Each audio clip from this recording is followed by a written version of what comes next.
Buenas tardes, muy bienvenidos oyentes de Es Radio, espectadores de Libertad Digital Televisión. Un sábado más, aquí estamos, hoy 11 de septiembre, para contarles pues lo que ha dado de sí la semana desde el punto de vista económico. Y la verdad es que, aparte de que seguimos con el recibo de la luz, hoy por ejemplo es el sábado más caro de la historia, ayer fue otra vez récord de subida del recibo de la luz, vamos, de caro el recibo de la luz. Y seguimos sin medidas, seguimos sin saber por dónde van a tirar, nos venden milongas, que si estamos en ello, que si estamos mirando, que si para arriba y para abajo, y así llevan ya pues semanas. Pero verán, esta semana el presidente del gobierno y la señora Calviño, la vicepresidenta del gobierno, se han empeñado en contarnos que bueno, que esto, la recuperación, vamos, que esto va sobre ruedas, que en un año, ha dicho, lo van a escuchar después, el presidente del gobierno, que esta crisis, no como la de 2008, que se tardaron años y que hubo recortes, sí, los de Zapatero en el 2010, pero que duró, vamos, años hasta que se recuperó. Esta no, esta es justa, esta es rápida, porque es que dice que ya en poco más de un año ya hemos recuperado el PIB prepandemia, o sea, todo mentira. Todo mentira. Ahora lo vamos a desmontar aquí con nuestros compañeros analistas economistas y verán que es una farsa todo, es una farsa. Otra cosa es que la economía esté creciendo algo. Es que si no estuviera creciendo, pues es que entonces estaríamos, vamos, infinitamente peor de lo que estamos. Y saben el PIB, quién está contribuyendo más a esa subida del PIB, que dicen que este año a lo mejor está entre el 6, 6,5, claro, teniendo en cuenta que perdimos un 11%, pues la Comunidad de Madrid, que en el último año, ¿saben cuánto ha crecido la economía madrileña? Lo voy a leer para no equivocarme, el 31,7% en tasa interanual, 12 puntos más que la media de España. Así que lo de la recuperación rápida y justa, ahora lo veremos, porque resulta que hay 1 millón de empleos que están en el limbo, entre los ERTE, los ceses de actividad, los que quieren trabajar y no pueden, los de empleo público, en fin, que ya veremos lo que pasa con ellos. Así que esto de la justicia, porque va a subir el SMI 15 euros, que ya lo veremos, pues pregúntele a las empresas que no se han recuperado todavía del COVID y ya les quieren subir el salario mínimo, los costes laborales, quiero decir. Que le ha subido el recibo de la luz, que no le han llegado las ayudas, porque a estas alturas todavía han sido incapaces de repartir los 7.000 millones que aprobaron en marzo, no el mes pasado, no, en marzo. Así que, no sé, los desahucios subiendo el 200 y pico %, el ingreso mínimo vital que no funciona, que ya no sabe lo que hacer Escrivá para vendernos la moto, ahora le echa la culpa a las comunidades autónomas, ahora no sé qué, bueno, total, que yo ni veo la rapidez ni veo la justicia, pero en fin, a lo mejor son cosas mías, que soy muy negativa o le tengo manía a Sánchez o yo qué sé qué. Bueno, pues ahora lo vamos a ver, con datos. Y ahora vamos a ver que ese IPC que a la vicepresidenta no le preocupa, cómo está afectando a las familias, a las empresas, al transporte, a todo absolutamente, porque hay que decir que los carburantes están en máximos de 8 años. Así que, no sé, es que yo no sé dónde ven la recuperación rápida y justa. Pues no sé, ahora se lo analizamos. En Es Radio, Economía para Todos. Porque hoy me acompañan dos fenómenos, todos son fenómenos, pero hoy también Javier Santa Cruz. Muy buenas. Carmen, ¿cómo estamos? Muy bien, ya en persona, que es como otro estar, ¿no? Y Diego Sánchez de la Cruz, ¿qué tal? Carmen, ¿qué Bien, tal? bueno, vamos a ver, para que vean que yo no me invento nada, que son cosas de Sánchez, que de vez en cuando pues le da por mentir. Anda, mira, qué casualidad. Una comparación con la gestión de la crisis financiera de 2008. Con un gobierno conservador, como hubo entonces, la recuperación fue lenta, fue injusta y hubo casos de corrupción que todos tenemos en nuestra memoria. Se tardaron más de 10 años en recuperar los niveles previos al Producto Interior Bruto y también a los niveles previos de empleo de la crisis financiera. Hoy estamos tardando menos de un año o un poquito más de un año en recuperar los niveles previos de PIB. Con un gobierno progresista, en consecuencia, la recuperación a la crisis del COVID está siendo rápida, está siendo justa y está siendo limpia en la gestión de los recursos públicos. Donde hubo recortes, hoy hay defensa de lo público. Donde hubo corrupción, hoy hay ejemplaridad. Donde hubo devaluación salarial y también de pensiones, hoy hay un compromiso inequívoco de subir el salario mínimo interprofesional y también de revalorizar las pensiones conforme. No tiene desperdicio, la verdad es que no tiene desperdicio. Es que no hay una frase en la que no diga algo falso. O sea, si ha durado un minuto, pues 90... no, 90 no pueden ser. 90%. Si ha durado un minuto, 56 son mentiras. Y 4 son los aplausos. Y 4 los aplausos. Entonces, vamos a ver, lo he dicho antes, pero vamos a ver, si los recortes los hizo Zapatero en 2010, es que se le olvida que de 2008 a 2011... casi al final de 2011 estaba gobernando el Partido Socialista. La destrucción de empleo empezó en el último trimestre de 2007. Por supuesto. O sea que 2007, Zapatero. 2008, Zapatero. Claro. 2009, Zapatero. 2010, Zapatero. Y aunque hay elecciones generales en 2011, Rajoy echa a andar en diciembre. O sea que 2011, diciembre. Zapatero. Sí, pero es que los recortes los hizo Zapatero, que fue al Congreso a decirnos que congelaba las pensiones, bajaba el sueldo a los funcionarios, recortaba no sé qué, y por cierto, con el voto afirmativo de Pedro Sánchez, que era diputado. O sea, es que de verdad, pero bueno, es igual, o sea, es que da igual las mentiras. Vamos a analizar realmente cuál es la situación ahora mismo de la economía española, que obviamente que está creciendo. Es que si no estuviéramos creciendo, Javier, habiendo perdido un 11% el año pasado, ¿de qué estaríamos hablando? O sea, estaríamos hablando de mayor drama todavía del que estamos viviendo. Desde luego la crisis del 2008 no provocó ni la mitad de lo que ha sido la caída en el año 2020 por esta crisis que hemos vivido desde marzo del año pasado. Señalaba dos de las cualidades que le ha dado, ¿no?, a la recuperación económica rápida y justa, que es lo de rápido y lo de justo. La recuperación no es rápida por una razón muy sencilla, porque los países europeos de referencia, y desde luego pues el caso, por ejemplo, de Alemania, de Francia, tienen unos porcentajes de recuperación con respecto a los niveles previos a marzo del año 2020 mucho mayores que los de España. De hecho, Alemania pues cerrará el año con un nivel equivalente del PIB al que perdió después de marzo del 20. Y con un 5,5% de paro. De desempleo, efectivamente. Nosotros estamos unos cuantos puntos por encima. Pero el otro elemento, que es el de esto de que sea justa, hay dos evidencias que son suficientemente contrarias al discurso del presidente del gobierno. La primera es si llegaron y si han llegado las ayudas o compensaciones o como lo queramos llamar tanto a familias como a empresas, y lo que hemos visto en el último año y medio es que no solo no han llegado, sino que en muchas ocasiones lo que se ha producido es un caos de tal forma en la administración pública que ha impedido que incluso aquellos que percibieran una parte de esas ayudas no puedan convertirlo en consumo, no puedan tener unos efectos positivos reales sobre ese incremento, sobre esa compensación. Por ejemplo, no hay más que ver el asunto de la tramitación del famoso ingreso mínimo vital, donde 3 de cada 4 solicitudes se han rechazado, por ejemplo, y la una de esas 4 que se ha aceptado, en la mayor parte de los casos no se ha cobrado. Entonces, la justicia, esto de que es justo, tampoco es así, pero es que el otro elemento que hace que ahora no sea específicamente ahora, no tanto hace un año, es el de la inflación. La inflación es enormemente importante. Se le está dando muy poca importancia porque es un fenómeno que a la mayor parte de este tipo de gobernantes y a muchos compañeros nuestros de profesión, por cierto, les ha pillado por sorpresa.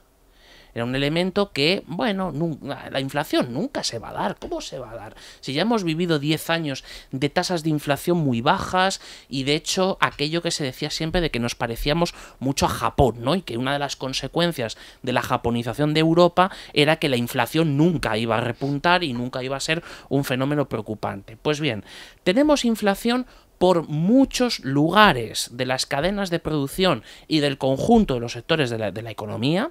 En el caso de España, la inflación es un factor históricamente negativo para la economía española, pero es que precisamente uno de los pasos que se dieron en esos años que dice el presidente del gobierno que se hizo una recuperación injusta y que hubo no sé cuántas más cosas que ha comentado en el corte este que hemos sacado, una de las cuestiones más importantes fue la desindexación a la inflación que tuvo una parte sustancial de la economía española, empezando por los salarios, pero también continuando por las pensiones.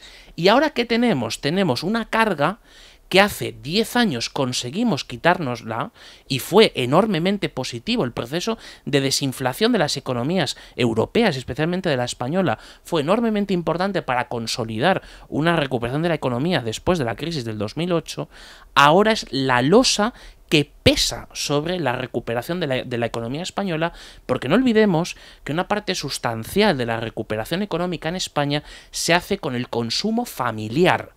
Y si las rentas familiares no crecen o no tienen la expectativa de crecer lo suficiente en los próximos años y la inflación se convierte en algo crónico, no es posible una recuperación consistente de la economía española. Bueno, además, vamos a ver, la economía de la crisis anterior, de la gran recesión, era una economía totalmente disfuncional en el momento en el que estalla de una vez esa burbuja, porque precisamente bajo mandato de un gobierno socialista se cebó una estructura de crecimiento a todas luces hiperendeudada y volcada en sectores de bajísimo valor añadido que al final, efectivamente, aunque fuesen capaces de generar actividad y de acomodar a una masa laboral poco preparada, como teníamos en esos años de fracaso escolar del 40%, finalmente eso termina explotando. Yo me permito recordar que en la España de 2008 emitíamos 3 puntos de deuda por cada punto de PIB. Por lo tanto, estábamos en una ratio de hiperendeudamiento que generaba una sensación de crecimiento totalmente artificial. Eso todo no era sostenible, había que desmontarlo, había que poner encima de la mesa reformas que permitiesen iniciar y poner en marcha una transición lo más rápida posible hacia una economía productiva, y eso es exactamente lo que no hizo Zapatero. Zapatero lo único que quiso es apuntalar una economía que estaba muerta y que no tenía futuro. Esta crisis con la que estamos lidiando ahora no tiene absolutamente nada que ver con un modelo totalmente disfuncional como era el modelo Zapatero, que era la fuente, ¿no?, de aquellos desequilibrios. La economía española avanzaba a una velocidad de crecimiento cada vez menor desde que gobernaba Pedro Sánchez, pero no tenía ningún desequilibrio siquiera comparable, porque sin ir más lejos, la balanza por cuenta corriente en el año 2008 teníamos un déficit de más de 100.000 millones de euros, ¿no? Nos estamos endeudando con el resto del mundo sistemáticamente. Ahora no teníamos nada de eso.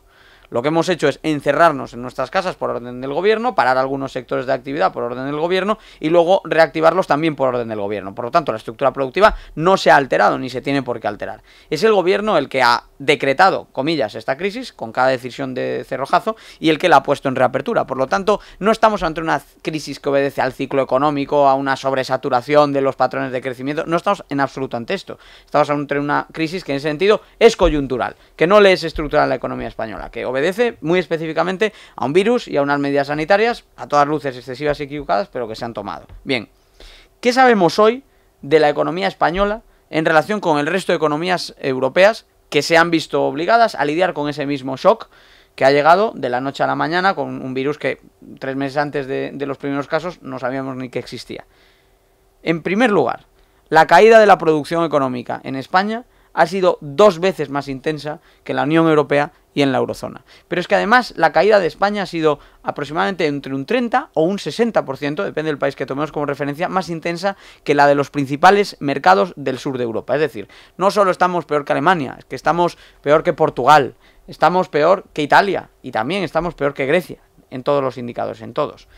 Entonces, si medimos, por ejemplo, primer semestre del año, con datos ya cerrados, y lo comparamos con el primer semestre de 2019, no de 2020, porque las comparaciones con 2020 van a ser siempre a todas luces engañosas, la economía española está produciendo ahora mismo 89 puntos de actividad por cada 100 puntos de actividad que generaba en el año 2019, o dicho de otra manera, estamos 11 puntos, un 11% por debajo de los niveles de producción de la economía española. Primer semestre 2021, primer semestre 2019. Si nos comparamos con Portugal, la diferencia es prácticamente del doble. Ellos están en -6, nosotros en -11. Si nos vamos ya a Alemania o a Francia, pues ellos están respectivamente -3 y -5. Por lo tanto, España está mal como está toda Europa y ahora está empezando a rebotar. No, España ha sufrido un golpe mucho mayor que el resto de la economía europea. Y España está rebotando menos que el resto de la economía europea. Y no hay ningún informe, y cuando digo ningún informe, que avale la tesis de que en un año vayamos a recuperar el PIB perdido. Lo que sí hay informes es que retrasan la recuperación a finales de 2022 y otros que lo retrasan a finales de 2020. No, pero es que lo gordo no es que Sánchez haya dicho que dentro de un año lo vamos a recuperar, no, dice que hemos conseguido... Que lo hemos conseguido ya, año, estando 11 puntos por debajo. Exacto.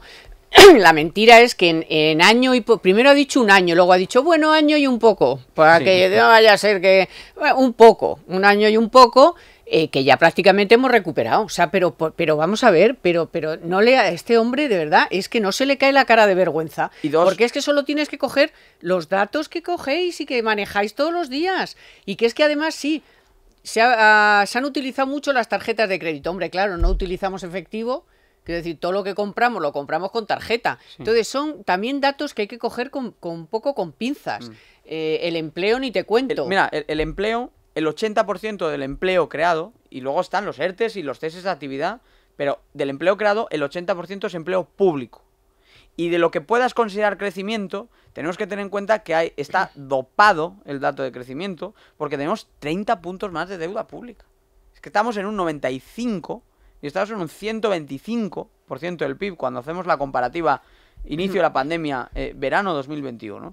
Y eso evidentemente infla las cifras de crecimiento, pero todo eso es gasto público, por cierto, y recortes de mañana. Es decir, los gastos insostenibles que se están desembolsando en la actualidad son los recortes o la incapacidad de asumir gastos que sí sean necesarios de mañana. El responsable de los recortes que vendrán o de las estrecheces que enfrentaremos es Pedro Sánchez, que es que nos ha endeudado en 30 puntos durante este último año. Y Javier, que además, que es que lo hemos visto, o sea, hemos visto cómo aquí se ha tratado la pandemia sanitariamente y económicamente. O sea, es que estábamos todo el día diciendo, vamos a ver, ¿por qué aquí no se pueden dar las ayudas directas? Déjate de burocracia, de todo el lío que habéis armado, que ha estado gente 4 meses sin cobrar el ERTE, luego ha cobrado gente que ya trabajaba, o sea, un caos total. Oye, pues si es que claro, ¿por qué los otros países han funcionado mejor? Pues porque han reaccionado. O sea, sí, si todos han estado en algún momento medio confinados, medio cerrados, medio tal, pero ¿por qué el resultado es distinto? Pues porque se ha reaccionado tarde y mal. Tarde y pésimamente mal. Y no solo la reacción, Carmen, sino también el punto de inicio de todo esto. Es decir, España en ese sentido, en la cuestión de la vehiculización, de las sean de ayudas, sean créditos fiscales, sean de beneficios de todo tipo, o sea, todo lo que es lo que llamaríamos la burocracia, ¿no? En ese punto partíamos ya de un nivel bastante peor, ¿no? que la mayor parte de nuestros socios europeos, porque teníamos una administración lenta, fragmentada, superpuesta en muchos de los departamentos y de los ámbitos de decisión, y todo eso, cuando ha venido una crisis que ha exigido que hubiera una respuesta rápida, no se ha podido dar. Es decir, no ha habido forma de ni siquiera coger y de, por ejemplo, pues lo que comentábamos de dar con precisión y en el momento que se necesitaba las ayudas a los parados o a los ERTES, ¿no? No, pero porque son unos inútiles.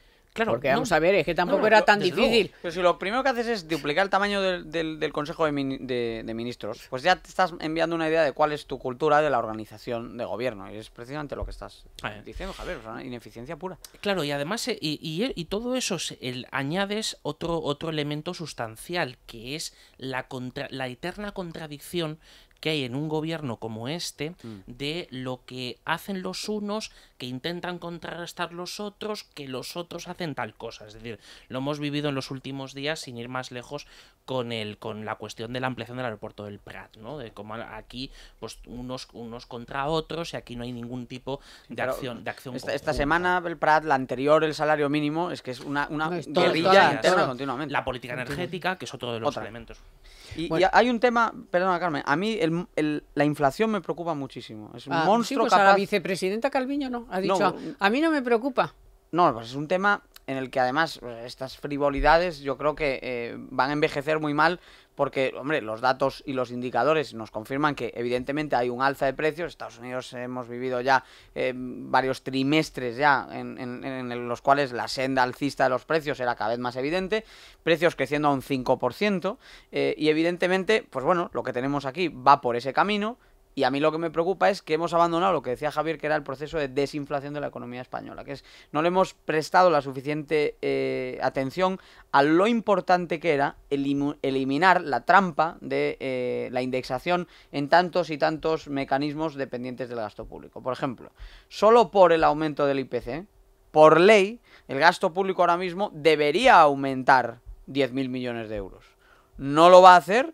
Le va a mentir Pedro Sánchez a todos aquellos a los que prometió que cumpliría esas nuevas reglas de vinculación en el IPC, en todo, en pensiones, en salarios públicos, en programas de gasto. Bueno, de momento, si le hacemos caso al pie de la letra a lo que nos dice el gobierno, estamos hablando de 10.000 millones de euros adicionales. Pero que eso está aprobado que ya. No tenemos. Está aprobado que las pensiones están ya indexadas has dicho, claro, a 9 millones de personas, que tú el año que viene le vas a subir el 3%. Punto, eso ya se lo has prometido. Pues eso, 10.000 millones más. Dale a la caja. Sigue la manivela creciendo y bueno, pues por juntar aquí también las dos patas de la política monetaria, por un lado tenemos este problema de inflación y por otro lado que los costes de financiación de la deuda pública en España son ahora un poquito más bajos que hace un año. Eso nos da una idea del nivel de distorsión que ha introducido el Banco Central Europeo, que una economía que introduce 30 puntos de deuda, ¿no? Pasas de un 95 a un 125 de deuda pública, pagas algunas décimas menos por financiarte. ¿Qué familia o qué empresa genera semejante aumento en sus costes en su endeudamiento, reduce en vez de aumentar su capacidad de facturación y el banco responde rebajándole los costes financieros? Ninguna. Entonces esto es evidentemente una de las muchas distorsiones que llevamos una década incubando y que ahora nos van a empezar a estallar. Ya nos está estallando por el lado de la inflación y el tema de la deuda pública, la pelota sigue creciendo. Sobre esto tenemos que comentar, ¿no?, que ha habido el jueves reunión del Banco Central Europeo y bueno, ha dejado un poco caer que va a empezar lentamente y tal, pero un poco como a ir retirando poco a poco. Es que eso para España, cuidado, claro, también depende un poco del plazo y tal en el que se haga, pero en el momento en el que España esté sin ese colchón, o por lo menos con menos colchón, hay que salir a los mercados y a ver, en fin, cómo se comportan los mercados,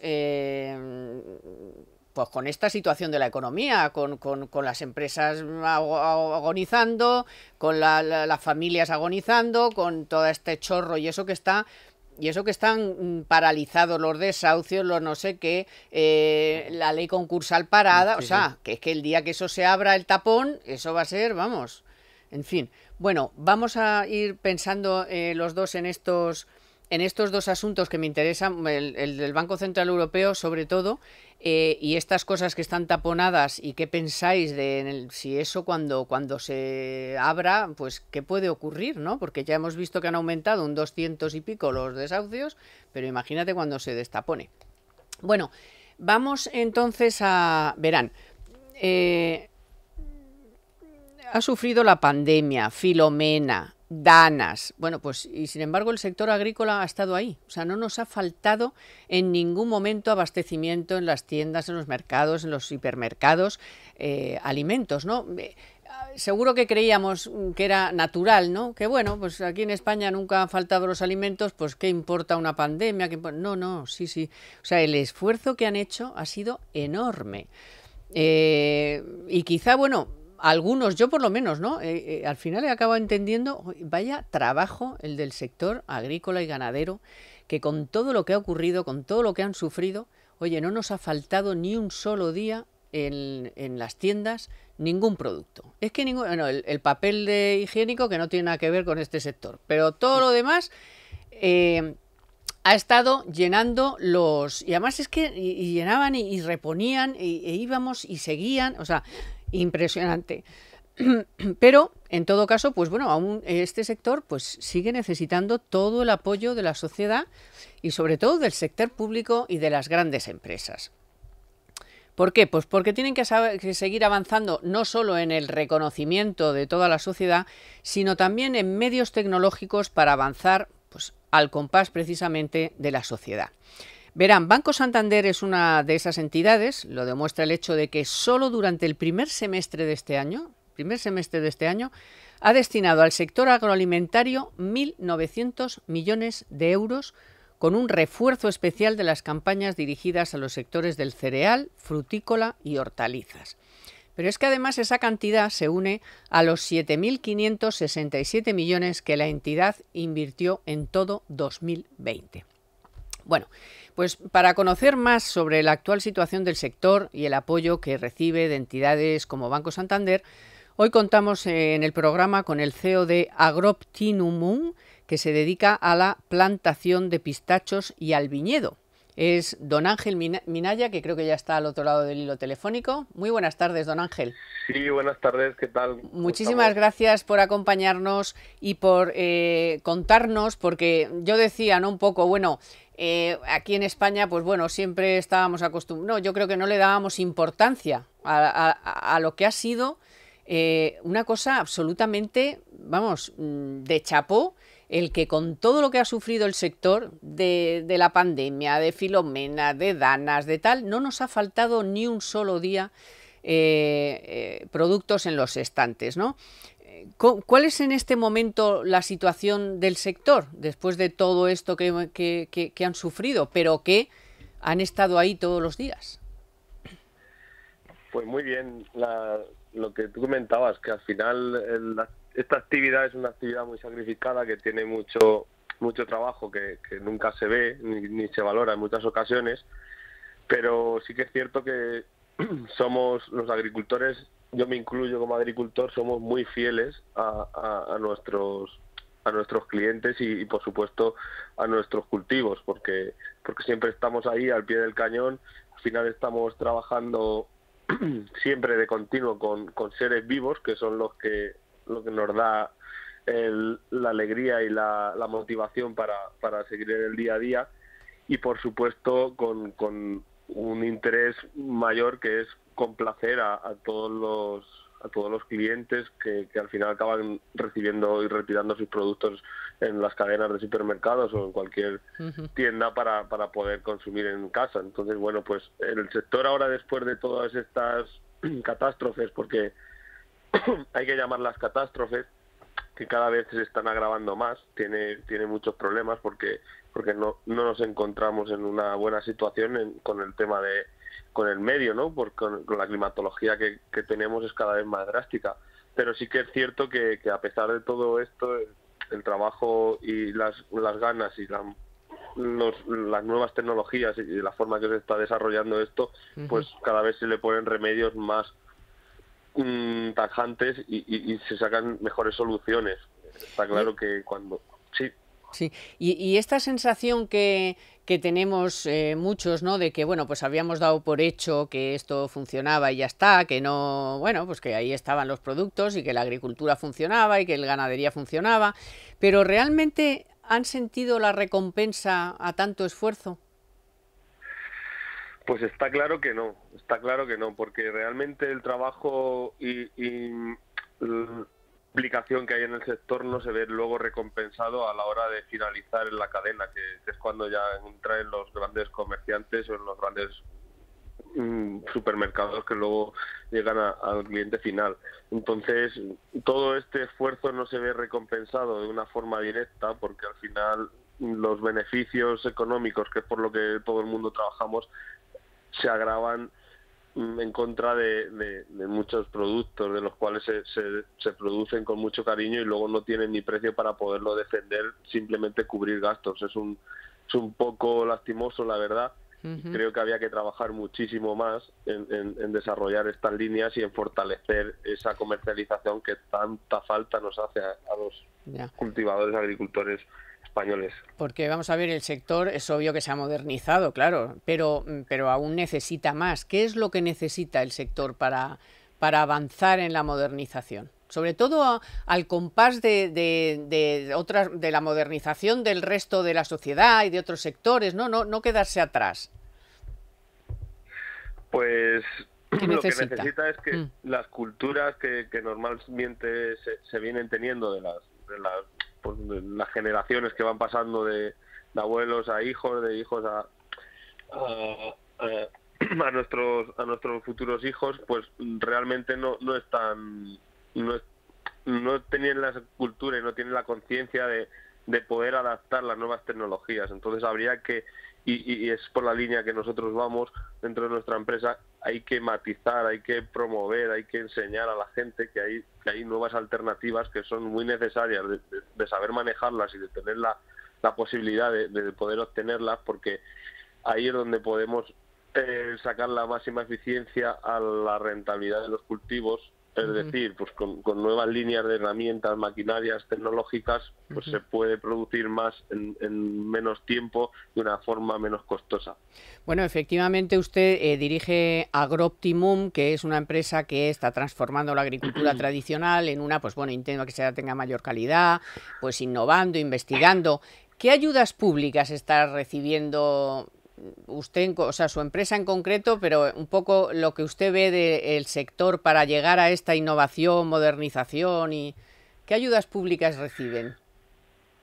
Pues sinceramente con el tema de las ayudas públicas en mi empresa directamente no hemos recibido ningún tipo de ayuda desde que iniciamos la actividad, porque al final no deja de ser una empresa joven, una empresa que lleva en funciones 6-7 años como actividad prioritaria y de ahí pues con un crecimiento bastante vertical, pero sí que es cierto que necesitamos más que el tejido funcionarial administrativo que nos ayudase, que nos empujase y que sobre todo que nos facilitase las cosas a la hora de las tramitaciones. Bueno. Ya no estamos pidiendo ese tipo de subvención porque vemos que por las reglas que ellos tengan o las normativas nos vemos muy poco afectados, pero sí que yo diría que por lo menos las tramitaciones burocráticas que las facilitasen mucho más para que la agricultura pudiese seguir innovando y recorriendo el camino que tiene y que debe de seguir. Si lo estábamos comentando antes, al final el desastre de las ayudas públicas dadas en la pandemia ha sido básicamente la cantidad de trabas burocráticas que han puesto, que al final son tantas trabas que dices, pero ¿realmente querían dar dinero? Porque yo creo que a lo mejor hay que mirarlo al revés, ¿no? Ponen tantas trabas para al final no tener que dar las ayudas. Bueno, pues abandonamos el sector público, que ya vemos cómo funciona, y en el sector privado, por ejemplo, yo sé que ustedes han recibido apoyo de Banco Santander. ¿Cómo ha sido ese apoyo y si ha sido fácil? ¿Cómo han llegado a él? En fin, cuéntenos un poco. Sí, pues entidades como es la de Banco Santander, que es una potencia ahora mismo en el sector agro a nivel nacional. Nosotros estamos muy satisfechos con su apoyo, con su ayuda y con su implicación, sobre todo en este mundo, en este tipo de negocio. Nosotros estamos teniendo un soporte, un respaldo económico que es muy importante para poder seguir desarrollando estas nuevas líneas de negocio, porque al final no dejamos de ser jóvenes emprendedores con tejidos empresariales tiernos que fortalecer, pero todo esto sin ayuda económica de bancos como es el Santander no sería posible. Nosotros conocimos a Banco Santander hace 4 años en una feria agrícola que estábamos expuestos con un stand, y bueno, pues ellos vinieron hacia nosotros, se dirigieron, nos dijeron que cualquier cosa que necesitásemos, facilidades, financiación, y bueno, pues poco a poco así fuimos cogiendo cada vez más relación y a día de hoy pues tenemos una relación muy estrecha y estamos muy agradecidos que esté el banco en todos los momentos apoyándonos y empujándonos a que sigamos creciendo, creando trabajo, desarrollando la vía de la sostenibilidad, que es por lo que estamos luchando mucho a través de las nuevas tecnologías y bueno, de la innovación que estamos desarrollando dentro de nuestra empresa. Pues don Ángel Minaya, que es CEO de Agroptimum, muchísimas gracias por acompañarnos, por contarnos pues sus necesidades, en realidad de todo el sector, la necesidad que hay de que, en fin, que el gobierno se entere de que hay un sector que no ha fallado y que necesita apoyo, y punto. Pues sí, así es. Esperemos que todo este tipo de noticias, de entrevistas y que entre todos podamos fomentar a que esto cambie y sobre todo que lo que es la actividad agraria pues se vaya fortaleciendo y cada vez sea más rentable para que todos podamos vivir de ella. Entonces, muchas gracias por vuestro tiempo y nada, encantado de poder tener unos minutos. Muchas gracias a usted, don Ángel. Gracias, hasta luego. Hasta luego. En Economía para Todos, la noticia de la semana con Telefónica. El coste por hora trabajada se desplomó en el segundo trimestre del año. Según el INE, el índice registró una caída del 3,8% hasta junio, lo que arroja su mayor caída desde el primer trimestre de 2017 y marca un cambio de tendencia después de 11 trimestres consecutivos de alzas intertrimestrales. Este cambio se explica, según el propio INE, por el fuerte aumento del número de horas trabajadas debido al fin de muchas de las restricciones a la movilidad, que sin embargo no se han trasladado con la misma intensidad a los costes laborales. De hecho, el coste salarial bajó un 2,4% en relación con el segundo trimestre de 2020, en tanto que los otros costes descendieron un 7,7%. En Economía para Todos, la noticia de la semana con... Estábamos comentando aquí, si es que todos los datos están distorsionados con 2020, ¿no? Nos cuente milonga, señor Sánchez, que hay que compararse con otros tiempos. Además, decía al principio el presidente, dice, el empleo no se recuperó en 10 años. ¿Pero qué me está contando? Pero si en 2014, 2015... ya se había recuperado el empleo gracias a la reforma laboral que ahora se quiere encargar, que ya verás, esa es otra batalla que viene para adelante. Pero vamos y de la deuda no ha hablado nada, o sea, de la deuda pública, del déficit público, del déficit de la seguridad social, que ha salido ayer, el crecimiento del déficit de la seguridad social, que eso es un agujero que no tiene fin. Pero estábamos en que íbamos a comentar, porque es interesante ver qué efecto creéis vosotros que puede tener este comienzo del Banco Central Europeo a ir lanzando la idea de que vayan ustedes preparándose todos, que vamos a ir un poco retirando los estímulos de los que España se ha beneficiado. Bueno, creo que el Banco Central Europeo ha comprado 140.000 millones de euros de deuda en este tiempo en el que... O sea, tremebundo, ¿eh? Hombre, uno de los primeros, de las primeras consecuencias cuando ya la ola de normalización de la política monetaria se ponga definitivamente en marcha, ahora mismo está en sus primeros pasos y además pasos siempre dubitativos, ¿no? Porque el Banco Central Europeo está bajo, por decirlo de alguna forma, la protección del discurso del presidente de la Reserva Federal la semana anterior en la reunión de los banqueros centrales de Jackson Hole, cuando hablaba de que la inflación también pensaba que era transitoria, que esto no era un problema del que habría que preocuparse demasiado, que no hay que levantar demasiado el pie del acelerador porque a ver si vamos a recaer, en fin, un poco el discurso siempre de los banqueros centrales para intentar autojustificarse de que las cosas sigan como estaban, porque la mayor parte de ellos no quieren asumir el coste que tiene, especialmente para los gobiernos, la normalización monetaria, porque supone subir los tipos de interés de la deuda pública y por tanto los costes de financiación. Hay una parte del presupuesto que queda bloqueada, por tanto, y además con unos volúmenes de deuda tan grandes como los que tenemos en la partida de los gastos financieros, y por tanto lo que al final los que ejercen la verdadera presión sobre los banqueros centrales, que son los gobiernos, son los que todavía manejan el debate. Pero los banqueros centrales, algunos de ellos, unos con competencias monetarias, otros no las tienen, como sería el caso, por ejemplo, del Bundesbank y de otros bancos dentro de la eurozona, empiezan a recibir otra fuente de presión, que es la presión social. Es decir, cuando las familias se den cuenta de que ganan lo mismo, es decir, de que sus salarios son los mismos que hace 2 años, o incluso son menores porque han sufrido algún recorte de salario, o han perdido el empleo, o han tenido una merma significativa de sus rentas, y al mismo tiempo su cesta de la compra no pare de subir,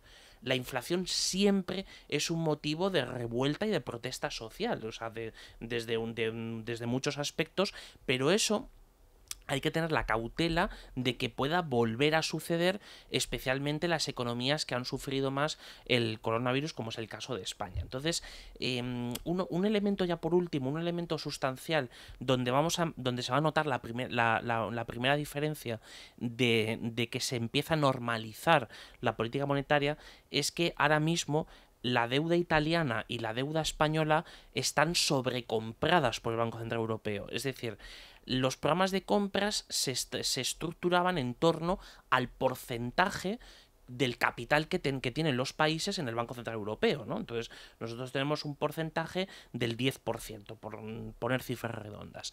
Y entonces, de lo que nos correspondía comprar, se ha comprado mucho más. Con lo cual, eso ya, cuando levantas el pie del acelerador, aunque sea poco, lo primero es reducir la sobrecompra. Claro. Efectivamente, primero reduces la sobrecompra y luego evidentemente se reduce todo lo que se está comprando al ritmo en lo que se ha hecho, y de ahí a que me parezca absolutamente indecente, y esto muy poca gente lo ha visto así en los últimos días, las declaraciones no solo ya del presidente del gobierno en un tuit, en otras cosas, sino las declaraciones del secretario general del Tesoro, diciendo que hemos hecho una emisión de un bono verde, de una emisión verde donde ha habido una gran demanda, lógicamente porque no hay activos suficientemente alternativos en este momento que generen rentabilidades para perfiles de inversores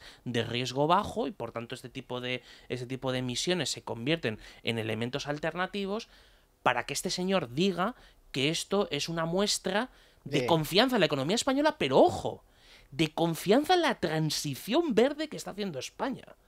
Y digo, a ver, ¿cómo que la confianza en la transición verde, si tenemos en este momento un problema de primerísima magnitud, que es la dependencia del gas cada vez mayor en toda Europa, también en España, y que estamos castigando energías verdes, de verdad, y sostenibles, como es el caso de la hidroeléctrica, de la nuclear, diciendo que las que están operando ese tipo de energía se están forrando? Por favor, o sea, ¿cómo? ¿Qué confianza? No, oiga, no. Esto no es una muestra de ninguna confianza a nada. Es la muestra de que si uno pone en el mercado un papel medianamente razonable y con unas rentabilidades sustancialmente razonables con respecto a los perfiles de riesgo de quien compra eso, que son fondos de pensiones, inversores institucionales, etcétera, que por mandato se pues tienen lo vendes. Y por mandato se tiene que comprar. Claro, pero vamos a ver, para que se entienda pero a también... Sánchez, que te voy a hacer la pregunta. ¿Esto qué daño le puede hacer a Sánchez? Bueno, que es lo único que a mí me importa. A Sánchez si le hace daño a Sánchez o no. hasta ahora ha tenido un carrete que ha podido estirar mucho, porque para que te hagas una idea, de cada 3 euros de nueva deuda emitida el último año, 2 euros se los ha enjuagado el Banco Central Europeo con este programa de compras, ¿no? Que a raíz de la pandemia pues solo ha hecho más que intensificarse. Ahora mismo la cuestión del déficit no está encima de la mesa. No lo ha sido en 2020, no lo ha sido en 2021. En 2022 el presupuesto ya no se va a poder financiar de forma tan sencilla, menos aún en 2023, debido al hecho de que no va a contar con ese soporte en los mercados. 2023 no va a llegar. Bueno, ojalá, pero y ojalá no Como llegase dije yo, este gobierno ni a la vuelta de la esquina, el otro día ¿no? en el Pero programa de Dite, digo, va a adelantar las elecciones, pero él todavía no lo sabe.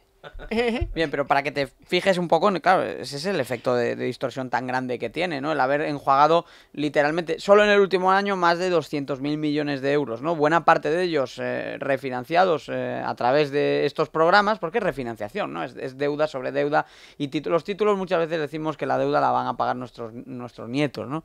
O nuestros hijos, pero los títulos de deuda en España la deuda pública se emite, tiene el saldo vivo tiene una carencia media de 7-8 años. Entonces, estamos haciendo obligaciones a 2 legislaturas vistas. Entonces, a Sánchez, lo de empezar a financiar más y más programas de gasto, le empieza a salir menos gratis desde el día 1 en el que el Banco Central Europeo empiece a frenar la velocidad con la que hace girar la manivela. Ahora, es que venimos de tal locura monetaria en los últimos años, que por mucho que tú empieces a replegar ahora el efecto de lo que has hecho, tenemos mucho por digerir.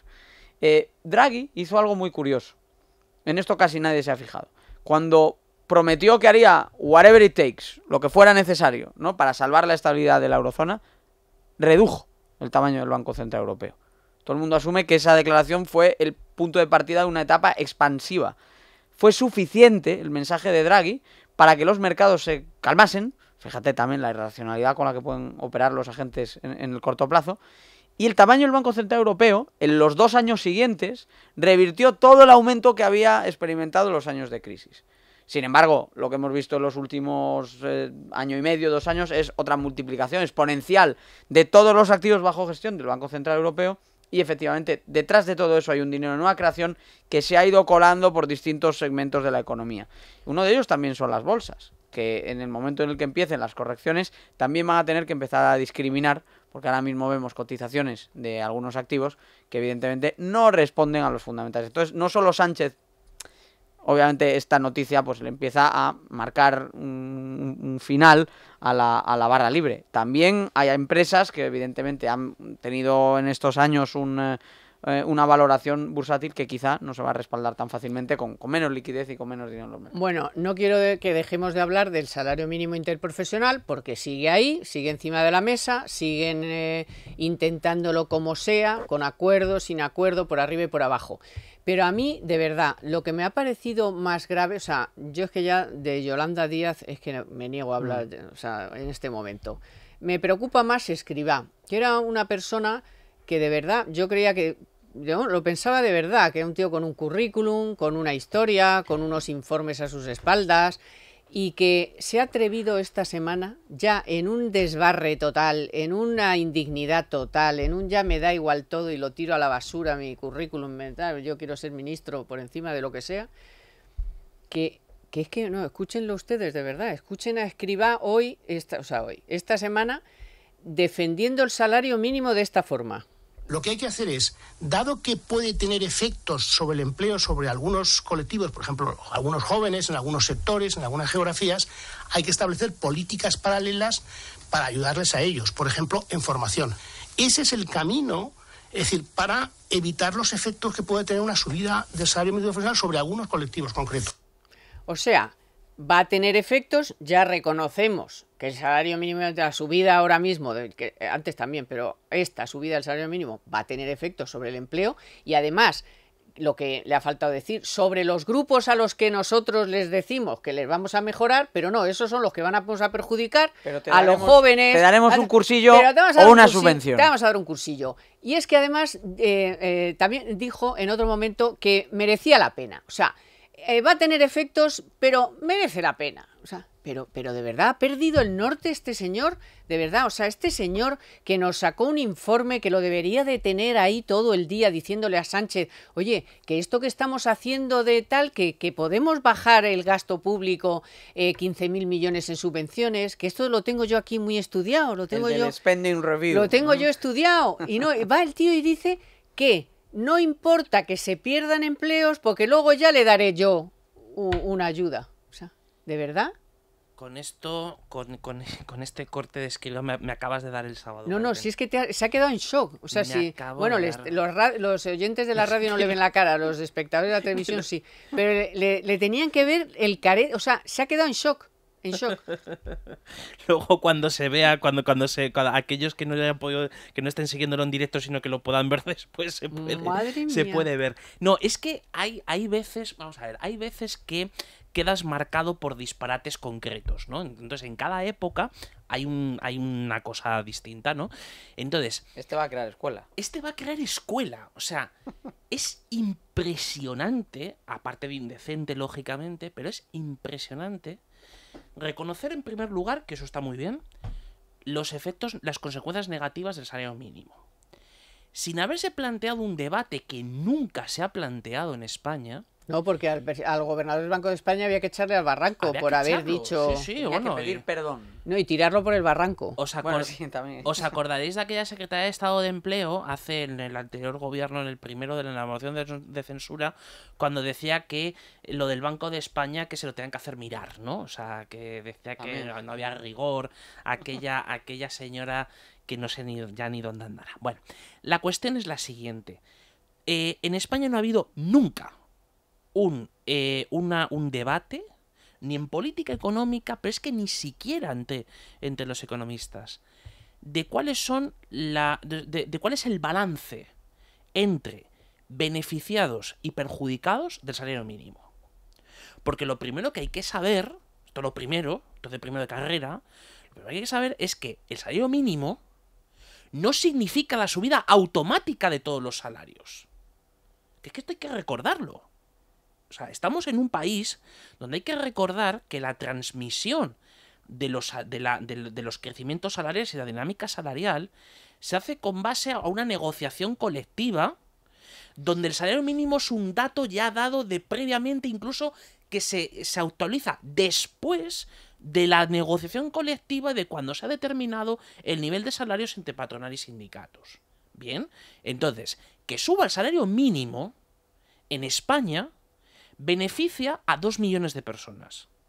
Bien, todos aquellos que cobran rentas indexadas con el salario mínimo, hay aquellos, digamos, gente de esas características. Pero esto perjudica directamente a casi 5 millones de personas. 5. Entre los cuales están 1,5 millones de autónomos que le sube la cotización, que están en el rango o están cotizando por base mínima, la cual sube automáticamente, o están en el rango de por arriba que le afecta, es decir, automáticamente le afecta la subida del salario mínimo y por tanto de la base mínima de cotización. ¿A quién más perjudica?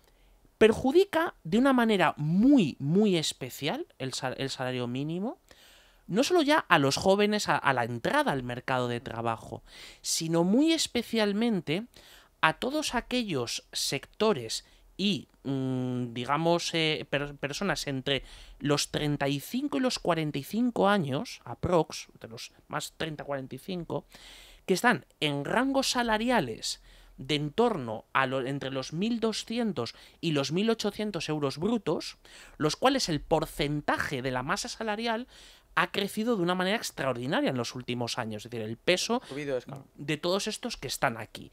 Entonces, dicho esto, el día que se haga un debate serio en torno a qué significa subir el salario mínimo y especialmente a quién beneficia esto y a quién perjudica, podremos coger y podremos decir, bien, esto es una medida que es profundamente equivocada, pero hombre, el que lo defienda, que lo haga de una manera honrada. El ministro Escrivá, y lo siento mucho también por la opinión que siempre he tenido de él, no está siendo honrado con nadie, ni siquiera con él mismo, y menos con la profesión económica. Porque no se puede decir que para crear, o sea, estamos creando un problema, pero ese problema luego lo compensamos con otra cosa. Oiga, una parte sustancial de los que se pueden ver beneficiados de la subida al salario mínimo son los que ustedes y anteriormente los hermanos Nadal crearon una tarifa eléctrica que dependía de los precios de mercado. Y ahora usted le puede subir el salario mínimo 12 euros, o 9, o 13, o los que sean. Pero ojo, ese recibo de la luz que tiene que pagar ese mes le ha subido un 30%. ¿Por qué no habla usted y por qué no se habla de esto y no se habla se habla de tonterías absolutas, como es pensar que el salario mínimo es algo totalmente beneficioso y que por culpa de los empresarios los salarios no crecen en España? Hombre, por favor, no tiene nada que ver. Y otra cosa que no se discute es que a lo mejor hay que pensar que el salario mínimo interprofesional no puede ser igual en Cuenca que en Madrid. Bueno, el salario mínimo, si existe, uno de los países con mejores indicadores de desempeño laboral, salarial, etcétera, no lo tienen. Pero si existe, tiene que ser, desde luego, privado, no puede venir decretado por el gobierno, tiene que ser fruto de un acuerdo, sí o sí, empresa-sindicato, no puede ser, no puede haber 3 sillas, tienen que haber 2. Un decreto. En la negociación, tiene que ser privado, tiene que ser sectorial, porque cada rama de actividad de la economía tiene niveles de retribución, de productividad completamente distintos. No tiene ningún sentido mezclar una cosa con la otra. Puede haber cobrando un salario mínimo alguien con expectativas de tener ganancias mucho más altas conforme empieza a acumular años en su sector de ocupación, y puede haber alguien que esté toda la vida cerca o al límite del salario mínimo por una cuestión de cualificación, de especialización o de tal. Y, en tercer lugar, territorial. Por lo tanto, tiene que ser privado. En España, en última instancia, es una intermediación decretada y decidida por el poder político. Hay una negociación, pero hay una tercera silla que es decisora, que es la del gobierno. Número uno. En España es una misma suela de zapato para todos, ¿no? One size fits all, como se dice en inglés. Es decir, todos los sectores tienen el mismo salario mínimo y bueno, es nacional. Porque tienes el mismo salario mínimo, claro, en Bilbao que en Cádiz. No, una peluquería de Soria con una peluquería de Madrid. Correcto. O sea, pero ¿cómo vas a...? Hay algunas comunidades autónomas en España. Ya sabemos que hay un objetivo explícito del gobierno de llevar el salario mínimo al 60% del salario medio. Pero si hay 10 comunidades que ya lo superan. Efectivamente, hay 10 comunidades que están por encima, pero es que en algunas, Extremadura, por ejemplo, estás prácticamente en el 70% ya. O sea, están 10 puntos por encima de lo que el propio gobierno declara como objetivo. Claro, ¿es una sorpresa que luego tengamos bolsas de paro tan grandes, por ejemplo, en Extremadura? No lo es, de hecho es consecuencia directa. Claro. Una cosa, eso sí voy a decir, no es honrado el ministro, pero es honesto, porque ha reconocido que prefiere que la gente esté en su casa cobrando una paga del gobierno y recibiendo un cursillo del gobierno antes que trabajando y ganando dignamente un salario. ¿Honesto? Bueno, es el primer pronunciamiento. A mí me parece profundamente deshonesto. No. O sea, decir, mira, chaval, no vas a entrar en el mercado de trabajo, pero no te preocupes que ya te voy a dar yo las pitas. Ya te voy a dar yo pitas para que luego además me votes. Lo ha reconocido. Esta es la primera vez, Carmen. Hasta ahora nos han dicho, esto genera empleo, no genera paro, de hecho hasta genera empleo. Esto es lo que decía. Bueno, sí, eso sí lo he reconocido, pero ¿para qué? Para nada, porque luego va a subir va a participar de la subida del salario mínimo. Correcto. O sea, me parece pero esta léelo de la otra manera. Mira, hasta ahora nos decían. Mira cómo suena Chopin. Bueno. ¿Y la vivienda en Málaga? Sí, la vivienda en Málaga. Miren, tienen que leer. ¿Cuándo lo vas a publicar? Bueno, lo contamos muy rápidamente. Ha bajado 90%. Vizcaíno, venga. Ha bajado 90% los visados de obra nueva en Málaga. Los precios han subido un 40%. Y una economía como la malagueña, que está creciendo, está multiplicando por 5 el tamaño de crecimiento de su población y que es la locomotora de Andalucía, incluso la nueva Barcelona, no puede seguir así. Las licencias se conceden a más de un año y eso no puede seguir. El que lo quiera conocer... El sábado que viene... Mira, me comprometo a llamarte el sábado que viene. Hecho. ¿Vale? Venga, Hala. Javier Santa Cruz, Diego Sánchez, muchísimas gracias a los dos. Hoy ha estado en los mandos técnicos Isaac Vizcaíno, que me ha puesto unas cuantas de las que me gustan. En la producción Naya Pertusa. Gracias, compañeros de Libertad Digital Televisión. Ya saben, ya, ahora mismo a las 3 pueden sintonizarnos si no nos han podido escuchar en la radio o quieren volver a verlo. Adiós.